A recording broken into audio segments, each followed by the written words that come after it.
পানিতে আপন মনে ছোটাছুটি করছে মাছ, তবে এটি কোনো পুকুর বা অ্যাকুরিয়াম নয়, সারফেস ওয়াটার ট্রিটমেন্ট প্লান্ট।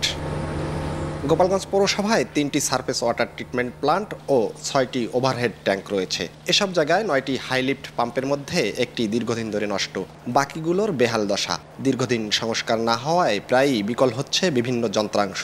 এ কারণে পৌর এলাকার পানির চাহিদার মাত্র ২৫% পূরণ করতে পারছে পৌর কর্তৃপক্ষ।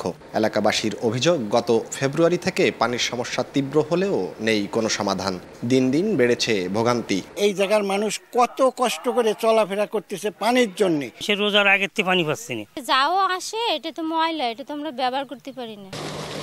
এদিকে বর্তমান সক্ষমতা দিয়ে পানির চাহিদা পূরণে হিমশিম খাচ্ছে পৌরসভার পানি সরবরাহ শাখা। ২-৩টে পাম্প নষ্ট, আমাকে পানি দিতে খুব অসুবিধা হচ্ছে। নতুন নতুন সমস্যা হয়, এরকম আজকে গেট বল কাটি গেছে, তারপর দিন ফুটবলের সমস্যা। প্রতিটা আইটেমেরই এর পারফরমেন্স কমে গেছে, যার কারণে আমরা পৌরবাসীকে চাহিদা মোতাবেক পানি দিতে পারি না।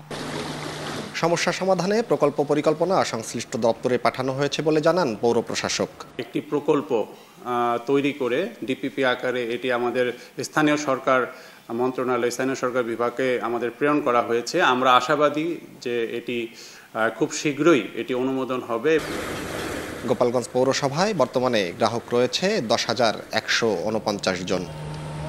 ৩০.৭০ বর্গ কিলোমিটারের এই পৌরসভাটিতে প্রতিদিন পানির চাহিদা রয়েছে ৬০ মিলিয়ন লিটার, কিন্তু সরবরাহ করা সম্ভব হচ্ছে মাত্র ১৫ মিলিয়ন লিটার। জয়ন্ত শিরালী, সময় সংবাদ, গোপালগঞ্জ।